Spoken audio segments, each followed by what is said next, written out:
Chapter 3, Part F of Greener Than You Think, by Ward Moore. Due either to LaFassis's perverse sense of humor, or, what is more likely, his excessive meanness with money, my collect telegram asking for funds to return from Yuma received the following ridiculous reply. No sanguinary Weener. Intelligencer, no eleemosynary institution. Eat cake.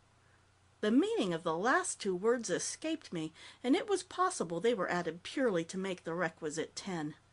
At all events, LaFassis's parsimony made a very inconvenient and unpleasant trip back for me, milestoned by my few valuable possessions pawned with suspicious and grasping service station owners.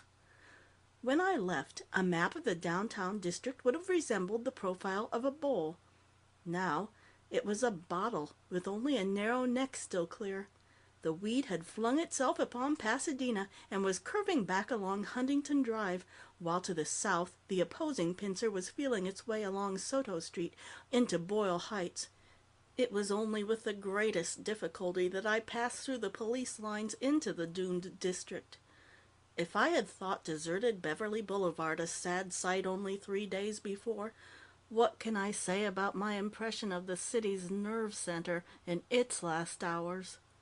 Abandoned automobiles stood in the streets at the spot where they had run out of gas, or some minor mechanical failure had halted them. Dead streetcars, like big game stopped short by the hunter's bullet, stayed where the failure of electric power caught them. The tall buildings reeked of desertion, as if their emptying had dulled some superficial gloss and made them dim and colorless. But contrast the dying city with a wall of living green, north, west, and south, towering ever higher and preparing to carry out the sentence already passed, and the victim becomes insignificant in the presence of the executioner. I was reminded of the well where Goots died, for here, except on one small side, the grass rose like the inside of a stovepipe to the sky. But I suffered neither the same despair nor the unaccountable elation I had upon that hill, perhaps because the trough was so much bigger, or because the animate thing was not beneath my feet to communicate those feelings directly.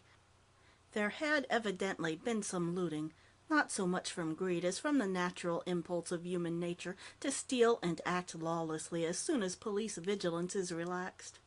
Here and there stores were opened nakedly to the street, their contents spilled about. But such scenes were surprisingly rare, the hopelessness of transporting stolen or any other possessions acting as a greater deterrent than morality. One way or another, as the saying has it, crime does not pay. Few people were visible, and these were divided sharply into two categories. Those clearly intent upon concluding some business, rushing furiously, papers, briefcases, or articles of worth in their hands, and those obviously without purpose, dazed, listless, stumbling against the curbstones as they shambled along, casting furtive glances toward the green glacier in the background. The newspaper office contained only people of the first type. LaFassisi had come out of his sanctuary for the first time within memory of anybody on the staff. Still collarless, snuff-box in hand, he Napoleonically directed the removal of those valuables without which the newspaper could not continue. He was cool, efficient, seemed to have eyes everywhere and know everything going on in the entire building. He spent neither greetings nor reproaches on me, indeed was not looking in my direction, but somehow sensed my presence through his back, for he said without turning round, "Weener, if you have concluded your unaccountable peregrinations, remove the 2 files marked E-1925 and E-1926 to Pomona.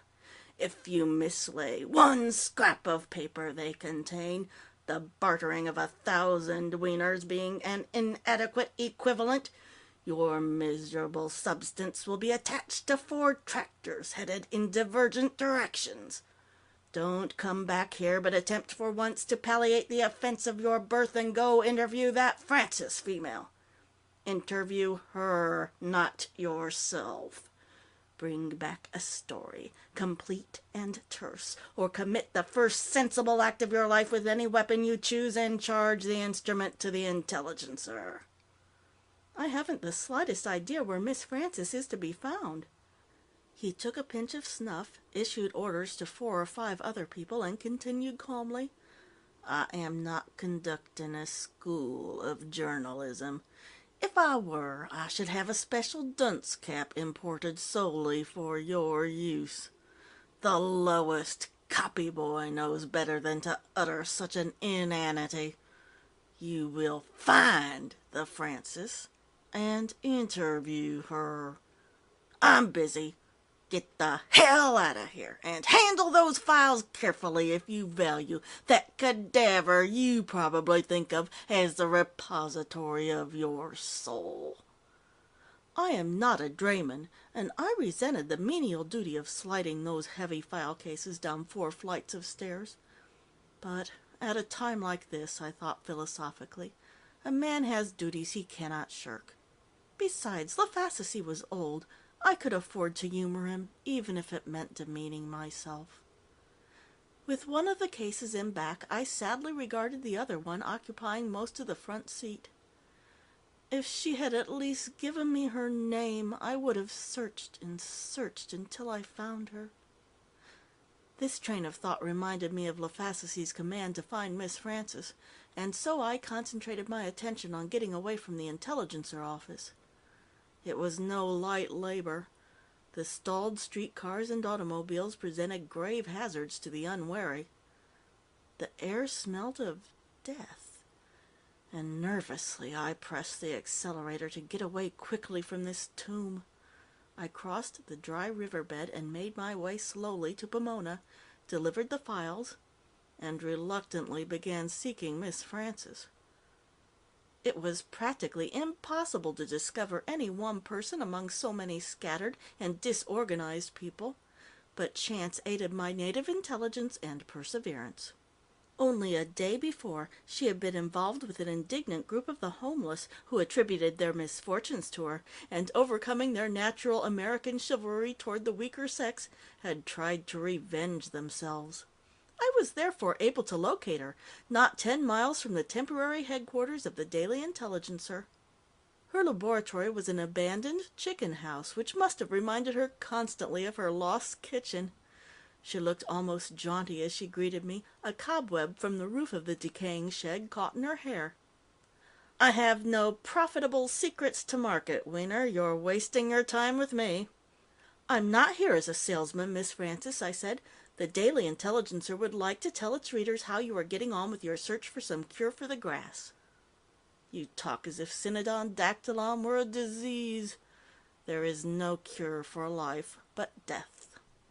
Since she was going to be so touchy about the grass, as if it were a personal possession, why, I thought, it's as much mine as hers. I substituted a more diplomatic form of words. "Well, I have made an interesting discovery," she conceded grudgingly, and pointed to a row of flower pots, her eyes lighting as she scanned the single blades of grass, perhaps 1.5 inches high, growing in each. The sight meant nothing to me, and she must have gathered as much from my expression. "Synodon dactylon," she explained, "germinated from seeds borne by the inoculated plant. Obviously, the omnivorous capacity has not been transmitted to offspring." This was probably fascinating to her, or a gardener or botanist, but I couldn't see how it concerned me or the Daily Intelligencer. "It could be a vitamin deficiency," she muttered incomprehensibly, "or evasion of the laws regarding compulsory education.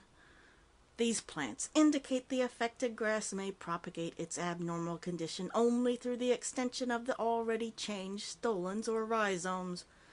It means that only the parent, which is presumably not immortal, is aberrant.